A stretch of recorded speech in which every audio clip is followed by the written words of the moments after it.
జగన్ మీద పడి ఉంటే కనీసం జగన్ 10 సీట్లు వచ్చేది. అంటే ఇక్కడ 10 సీట్లు వచ్చేది. ఇంకా సోషల్ మీడియా ఇంట్రెస్ట్ ఇవాళ మీకు మిమ్మల్ని దోషిగా సొసైటీ ముందు లక్ష్మి నిలబెట్టారు. సో ఈ సోషల్ మీడియాలో ఇవాళ మిమ్మల్ని తిట్టకుండా తిడుతూ ఉన్నారు ఒక విధంగా చెప్పాలి అంటే.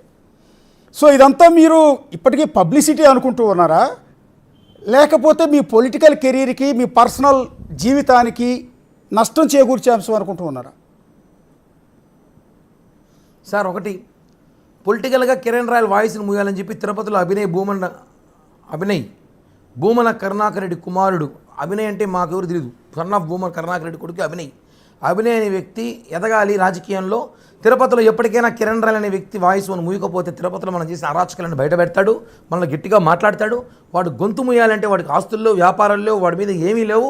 ఏదో ఒక అలిగేషన్ తీసుకొస్తామని చెప్పి నాకు తెలియకుండా అలిగేషన్ ఇప్పుడుదో 2012-13లో సెటిల్మెంట్ చేసుకున్న అలిగేషన్ని వైసీపీ నేతల దగ్గర శ్రీమతి లక్ష్మీరెడ్డి గారు అక్కడున్న రెడ్డి గారితో కలిసి దాన్ని తీసుకొచ్చి దాన్ని ఇష్యూ చేసి సోషల్ మీడియాలో పెట్టి వాళ్ళ పేపర్లో పెద్ద పెద్ద వార్తలు రాసుకొని నన్ను మానసికంగా, నా ఫ్యామిలీని మానసికంగా ఇబ్బందులు పెట్టింది, మాట్లాడింది, తిట్టించింది, అన్నీ చేసింది. కానీ నన్ను పార్టీ నుంచి దూరం చేయాలి. నేను ఒకటే చెప్పాను సార్, ఇందాక ప్రెస్ మీట్లో మీరు విన్నారు లేదో, నా వల్ల జనసేన పార్టీకి పవన్ కళ్యాణ్ గారి చెడ్డ పేరు వస్తుందంటే నేనేం డిసిషన్ తీసుకున్నా. నా వల్ల పార్టీకి చెడ్డ పేరు వస్తుందంటే నేను కొద్ది రోజులు దూరంగా ఉందామని డిసిషన్ తీసుకున్నా. కానీ దేవుడు ఉన్నాడు. ఈరోజే అన్నీ మొత్తం పరిస్థితులు మారిపోయాయి. ఒక్కరోజుతో పరిస్థితులు మారిపోయాయి. అంటే అర్థం చేసుకోండి సార్. అంటే నేనేమంటానంటే ఇప్పుడు మీరు జగన్మోహన్ రెడ్డిని 2.0 అనే ఆ పోస్టర్ రిలీజ్ చేసినందుకే వైఎస్ఆర్ కాంగ్రెస్ పార్టీ నేతలను టార్గెట్ చేశారు. జనసేన పార్టీ తరఫున గొంతు వినిపిస్తున్నందుకే నన్ను ఇబ్బంది పెడుతున్నారు భూమన అభినయ్ కావచ్చు, వైఎస్ఆర్ కాంగ్రెస్ పార్టీ నేతలు కావచ్చు అని ఈ అమ్మాయిని తెర మీదకి తీసుకొచ్చి మీ మీద ఆరోపణ చేస్తున్నారు అనేది మీరు చేసిన అలిగేషన్. సో జనసేన పార్టీ కోసం మీరు చేసి వాళ్ళ నిందలు మోస్తున్న తరుణంలో అదే జనసేన పార్టీ మీకు అండగా నిలవాల్సింది పోయి మిమ్మల్ని కొద్ది రోజులు పక్కన పెడుతున్నట్టుగా చెప్పింది. రేపు మాపో సస్పెండ్ కూడా చేయొచ్చేమో. మరి ఇంకా ఆ పార్టీ కోసం చేసి ఉపయోగం ఏంటి? మీరు సస్పెండ్ చేయాలంటే సార్, నేను పార్టీ నాకు ఏదో చేస్తుంది కాదు సార్. నేను పవన్ కళ్యాణ్ గారి మనిషిని, ఆయన కోసం ఉన్నా.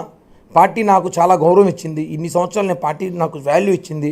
నాకు పార్టీ ఏం కావాలో పార్టీ రూపంలో పార్టీకి నేను ఎంత కష్టపడ్డా నాకు ఈ పార్టీ వల్లే ఈరోజు Kiran royal Janasena party Kiran royal అనేది ప్రపంచవ్యాప్తంగా, దేశవ్యాప్తంగా కాదు సార్, ఈ మహానుభావుల పుణ్యం అంటే ప్రపంచవ్యాప్తంగా తెలిసిపోయింది. ప్రపంచం తెలిసానంటే దానికి కారణం పవన్ కళ్యాణ్ గారు, ఆయన ఆశీస్సులే. కానీ నా వల్ల పార్టీకి ఆయన చెడ్డ పేరు వస్తుందంటే మాత్రం వాళ్ళు తీసుకున్న నిర్ణయాన్ని స్వాగతిస్తున్నా, నేను తప్పట్లేదు. కానీ నేను వివరణ ఇవ్వబోతున్నా, దాని మీద విచారం జరిగించుకోండి. న్యాయం అన్యాయం తెలుసుకొని నన్ను మళ్ళీ పార్టీలో తీసుకుంటారు. జనసేన పార్టీలో ఒక కుటుంబ సభ్యులు ఎప్పుడు జనసేన పార్టీ నాదే మాదే, మేమందరం ఆ పార్టీలో ఉంటాం. ఇప్పుడు ఈ ఆరోపణల వల్ల, ఎందుకంటే దీనివల్ల పార్టీకి చెడ్డ పేరు రాకూడదని ప్రయత్నంలో ఆయన తీసుకున్న నిర్ణయాన్ని స్వాగతిస్తూ, ఆయన తీసుకోకపోయినా నేను తీసుకొని ఉంటా. కొద్ది రోజులు దూరంగా ఉందా, మన వల్ల పార్టీకి చెడ్డ పేరు వస్తుంది. ఎందుకంటే ఇప్పుడు మీరు చెప్తున్నా కదా, ఇంకా 2-3 రోజుల్లో 4-5 రోజుల్లో మీరు ఇంకా అద్భుతాలు చూడబోతారు. అంటే నేనేమంటానంటే మీరు జనసేన పార్టీలో కాదండి, జనసేన పార్టీ నాలుక మాదిరిగా జనసేన పార్టీకి గుండెకాయ మాదిరిగా అక్కడ పనిచేసిన Kiran royal Tirupati MLA ticket అడిగితే బీఫారం ఇవ్వాల పవన్ కళ్యాణ్. తర్వాత టీటీడీ బోర్డు మెంబర్ ఏదో అడిగినట్టున్నారు కదా మీరు, అది అడిగితే అది కూడా ఇవ్వాల. కానీ మీకు ఇచ్చింది ఏంటంటే ఒక అలిగేషన్ రాగానే మిమ్మల్ని పక్కన పెడుతున్నామని ఒక ప్రెస్ నోటు. బీఫారం ఇవ్వలేదు కానీ ఒక ప్రెస్ నోట్ అయితే ఇచ్చారు మీరు. మీకు అంటే ఇంకా ఆ పార్టీ మీద ప్రేమ ఉందా మీకు? ఒకటి సార్, నాకు ఇప్పటికీ ఆ పార్టీ నాదే. జనసేన పార్టీలో ఉంటా, జనసేన పార్టీ కోసం ఉంటా. వేరే రాజకీయ పార్టీ పోయే అవకాశం నాకు అవసరం లేదు. పవన్ కళ్యాణ్ గారు మా నాయకుడు సార్. ఆయన తెలుసు ఈరోజు కాకపోతే రేపు వెళ్ళి ఏం జరిగిందో వివరిస్తా, ఖచ్చితంగా నన్ను రాణిస్తాడు ఎప్పటికైనా. ఎందుకంటే తప్పు జరిగినప్పుడు ఆయనకు ఒక అన్నగా, ఒక పెద్దగా పవన్ కళ్యాణ్ జనసేన పార్టీ ఒక పక్కన పెట్టాలి, ఒక త్రాసులో ఒక పవన్ కళ్యాణ్ గారిని జనసేన పార్టీని ఒక పక్కన పెట్టాలి, సొసైటీ మొత్తాన్ని ఒక పక్కన పెట్టాలి. సొసైటీలో పార్టీ కాదా అంటే అది వేరు ఇది వేరు. ఇప్పుడు మీరు సమాధానం చెప్పాల్సింది ఫస్ట్ ఆఫ్ ఆల్ మీ ఫ్యామిలీకి, 2 సొసైటీకి. ఇవాళ మీ మీద వచ్చిన అలిగేషన్కి ఫస్ట్ ఆఫ్ ఆల్ సమాధానం చెప్పాల్సింది పార్టీకి, పవన్ కళ్యాణ్ గారికి కాదు, సొసైటీకి, 2 మీ భార్య మీ పిల్లలకి, అంటే మీ ఫ్యామిలీకి. ఫస్ట్ ఆఫ్ ఆల్ మిమ్మల్ని మీ ఫ్యామిలీ తరఫున, సొసైటీ తరఫున కొన్ని ప్రశ్నలు అడుగుతాను. అవి మిమ్మల్ని ఒప్పించే విధంగా ఉండొచ్చు, మీరు ఇబ్బంది పెట్టే విధంగా కూడా ఉండొచ్చు. అయినా కూడా మీరు సమాధానం చెప్పాలి కాబట్టి అడుగుతున్నా. అంత మాత్రాన మీరు దోషనో, మిమ్మల్ని నిందితుడనో, మిమ్మల్ని ఇక్కడ కూర్చోబెట్టేసి నేనేదో నిలదీసి ఉరేయాలనే ఉద్దేశం కాదు నాది. సొసైటీ నుంచి వస్తున్న కొన్ని ప్రశ్నలు నేను అడుగుతూ ఉన్నా. లక్ష్మీరెడ్డికి మీకు మధ్య ఉన్నది సక్రమ సంబంధమా అక్రమ సంబంధమా?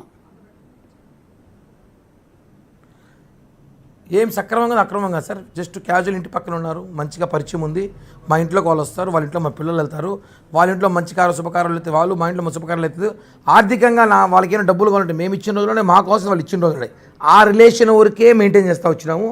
అది ఎక్కడ ఏం జరిగిందో ఆ దేవుడికి తెలుసు, కోర్టులో చూసుకుంటాం మిగతా విషయాలన్నీ కూడా. ఎందుకంటే సార్ నా ఫోను కిరణ్ రాయల్ అనే ఫోన్ తీసుకెళ్ళిపోయారని చెప్పినా నేను గతంలో 2 ఏళ్ల క్రితమే చెప్పాను. నేను 2 ఏళ్ల క్రితం నుంచి నన్ను టార్గెట్ చేశారు. నా ఫోటోలు నా వీడియోలన్నీ కూడా ఎట్టగలట మార్ఫింగ్ చేసుకుంటున్నారు. ఏ టెక్నాలజీ వచ్చినాక ఏమైనా చేసుకోవచ్చు ప్రపంచంలో.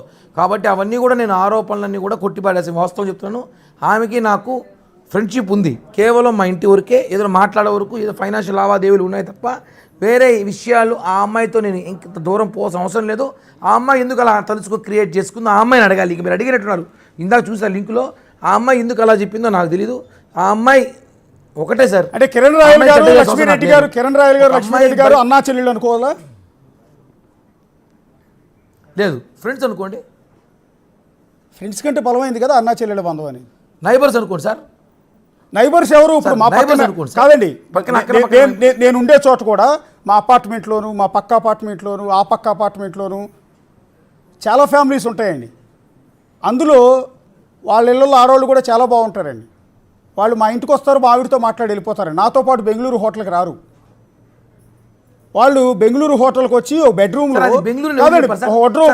బెడ్రూమ్లో వాళ్ళు నా దగ్గరికి వచ్చి ఒక గోల్డ్ చైన్ మెడలో వేసి ఐ లవ్ యూ అని చెప్పరు. మా అంటే అన్నయ్య బాగున్నావు అని అడుగుతారు. ఏ సంక్రాంతికో దీపావళికి వచ్చి ఒక లడ్డు ప్రసాదం తీసుకొచ్చి పెట్టి వెళ్ళిపోతారు, పాయసం పెట్టి వెళ్తారు తప్ప వాళ్ళు నాతో పాటు హోటల్కి రారు. బెంగళూరులో చైన్ మెడలో వేసి ఐ లవ్ యూ అని చెప్పరు. నువ్వే నా లైఫ్ అనరు. అలా లైఫ్ అంటే నేను వాళ్ళని నువ్వు నా నైఫు కైఫు వైఫ్ అని కూడా అన్నా నేను. బాగుంది ఆ కొటేషన్, నేను కూడా చూసాను సార్. ఒకటే సార్ నేను చెప్పాను అశోక్ గారు, నైబర్స్తో క్లోజ్గా ఉండకూడదు, చట్టం ఏమైనా బాగా పక్కన ఉండేవాళ్ళు. కాబట్టి మేము, వాళ్ళు, మా పిల్లలు, వాళ్ళ పిల్లలు, మేము కలిసి చాలాసార్లు వండర్లాకు, చెన్నైకు, ఎంజిఎంలు ఆడ ఏడ తిరిగిన రోజులు ఉన్నాయి.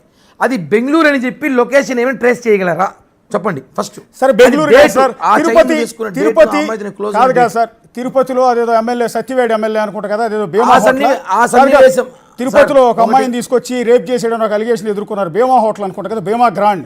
ఆ భీమా గ్రాండ్ హోటల్ అనుకుందాం. ఆ హోటల్లో మీరు ఫ్యామిలీ వాళ్ళ ఫ్యామిలీ వెళ్ళారు, మీ పిల్లలు వాళ్ళ పిల్లలు పక్కన ఆడుకుంటూ ఉంటే ఆవిడ మీరు అమ్మా నాన్న ఆట ఆడుకుంటున్నారు పక్కెళ్ళి. అమ్మ నాన్న ఆడాల్సిన అవసరం లేదు సార్, అంత టైం కూడా లేదు సార్ ఇప్పుడున్న పరిస్థితిలో. ఒకటే సార్, ఒకటి ఆ అమ్మాయి అలిగేషన్ ఏం చేస్తుందో ఆ అమ్మాయిని అడగాలి. ఎందుకంటే ఆ వీడియోలో ఏం జరిగిందో నేను ముందుగా చెప్పా. అసలు నాకు సంబంధం లేని పరిస్థితి. అక్కడ వాయిస్లు, అక్కడ మాట్లాడడం వాటి ఏమైనా మాట్లాడించుకోవచ్చు, ఎట్టైనా మాట్లాడచ్చు. ఈ రోజుల్లో ఎలాగాలో తీసుకోవచ్చు. ఒక అరగంట టైం ఇస్తే ఇక్కడ ఎవరు ఫోటోలు కావాలన్నా వాయిస్ రికార్డ్ చేయండి, నేను చెప్పిస్తా. నాకు 10 నిమిషాలు టైం ఇస్తే రజనీకాంత్ని, జగన్ని రజనీకాంత్ మార్చినట్టు మనిషిని మార్చగలుగుతా. నా దగ్గర టెక్నాలజీ గల వ్యక్తులు ఉన్నారు, సీరియస్గా ఉన్నారు. మీరు ఒక అరగంట టైం ఇవ్వండి. నా లాంటి వాడు కాదు, మీలాంటి వ్యక్తితో మీకు తెలియకుండానే నేను ఒక మంచి రోజా పువ్వు ఇచ్చి లవ్ యూ చెప్పిస్తా ఒక అమ్మాయితో. ఒక అరగంట టైం ఇచ్చే చాలు నాకు. ఇక్కడ మా ఏ టీమ్స్ ఉన్నారు నా దగ్గర తెప్పిస్తా. అర్ధగంట 8:30కి మీరు మళ్ళీ ఇక్కడ లైవ్ తీసుకోండి. ఆ లైవ్లో వీలుంటే నేను మీకు తెలియకుండానే అశోక్ గారు ఇప్పుడు లైవ్ చెప్పినాను చెప్తా. కొద్దిగా పచ్చడి సంసారం కాదు, పచ్చడి సంసారం వదిలే, దానిలో చిచ్చు పెట్టద్దు. ఒక్కసారి అంటే ఇప్పుడు ఆ వీడియో అవును సార్, ఫ్యామిలీ ఉంది ఎందుకు ఇబ్బంది పడతారు. ఇప్పుడు ఆ వీడియో మార్ఫింగ్ అంటారా? ఆ వీడియో మార్ఫింగ్ అంటారా? 1000% మార్ఫింగ్, 1000% మార్ఫింగ్ కోర్టుకి ఇవ్వండి, కోర్టులో చూసుకుందాము. కోర్టుగా నిజంగా కిరణ్ రాయల్ అని చెప్పి వాళ్ళు ల్యాబ్ పంపించమని చెప్పండి, వాళ్ళ ల్యాబొరేటరీస్ పంపించమని చెప్పండి. వాళ్ళు టెస్ట్ చేసి కిరణ్ రాయల్ అంటే ఆ రోజు మీరు ఉరిశిక్ష వేసుకుంటాను నేను. ఇప్పుడు ఆ వీడియోలో ఉన్న వ్యక్తి కూడా మీరు కాదు సార్. పెట్టారా సార్? సార్ ఆ వీడియోలో ఉన్న వ్యక్తి కూడా మీరు కాదా? చూపించాలి ఇప్పుడు. మీరా కాదా? ఇది చూడండి. ఓకే, నేను కాదు సార్, నాకు సంబంధం లేదు. ఆ వీడియో నాకు సంబంధం లేదని చెప్పి 10 సార్లు చెప్తున్నాను. ఈరోజు టెక్నాలజీ ఎలా కావాలో వాడుకోవచ్చు సార్, ఎలా కావాలో వాడుకోవచ్చు సార్. సార్ ఇప్పుడు చూడండి, ఇప్పుడు వెంటనే ఇక్కడ జగన్ ఫోటో చూపించానా? ఇక్కడ చూడండి, నా ఫోటో వచ్చింది అప్పుడే. ఓకే, 2.0. ఓకే, 2 నిమిషాల్లో వచ్చింది సార్. ఎవరు కావాలి సార్? ఎవరు ప్రపంచంలో ఎవరు కావాలో తిరుపతిలో 5 నిమిషాల్లో గోవిరాజ గుడి దర్శనం చేసుకుంటూ చూపిస్తాను నేను కావాలంటే. ఆయన ఎవరు మన జార్జ్ బుష్ కానీ లేకపోతే ఇంకెవరైనా సరే 5 నిమిషాలు తిరుపతికి వచ్చి శివాని దర్శించుకోమని పెట్టిస్తారు. నా దగ్గర మనుషులు ఉన్నారు సెట్ చేసేవారు. ఒక్కసారి ఏంది సార్ టెక్నాలజీ ఎలా ఉంది సార్ ఈ మీరు రోజుల్లో? టెక్నాలజీని వాడి మార్ఫింగ్ చేశారని చెప్తున్న బ్రేకింగ్ ఒకసారి చూసే వ్యూయర్స్ కావచ్చు, సోషల్ మీడియాలో కిరణ్ రాయల్ని ఇష్టం వచ్చినట్టు తిడుతున్న వాళ్ళందరికీ కూడా ఇప్పుడు కిరణ్ రాయల్ నుంచి ఒక సెన్సేషన్ ఆన్సర్ వచ్చింది. ఒకసారి జనాలంతా కూడా గమనించాలి.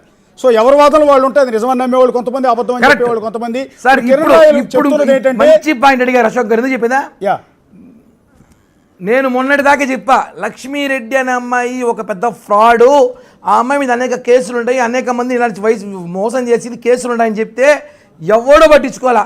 ఒక్కడన్నా అమ్మాయి చెప్పితే అయ్యో ఆడపిల్ల చెప్పింది అయ్యాట, ఆడపిల్ల చెప్పింది. ఇప్పుడు ఆడపిల్లగా చేసింది మొత్తము 1.5 కోటి 2-3 కోట్లు స్కామ్ చేసి ఉన్నది. ఇప్పుడు ఆడపిల్లగా చేసింది. ఆడపిల్ల చెప్తే వినాలంట. అవి ఆడపిల్ల చెప్తే వింటారు ఏమైనా, వాళ్ళు ఏం చెప్పినా వింటారు, మేము చెప్తే వినరు. ఏమంటే మేమందరం ఎందుకు సార్ ఒకటే అండి, ఈరోజు నేను చెప్తున్నాను కదా, అది మార్పిడి నాకు సంబంధం లేని అవన్నీ కూడా దాన్ని ఎలా కావాలో 2 ఏళ్ళ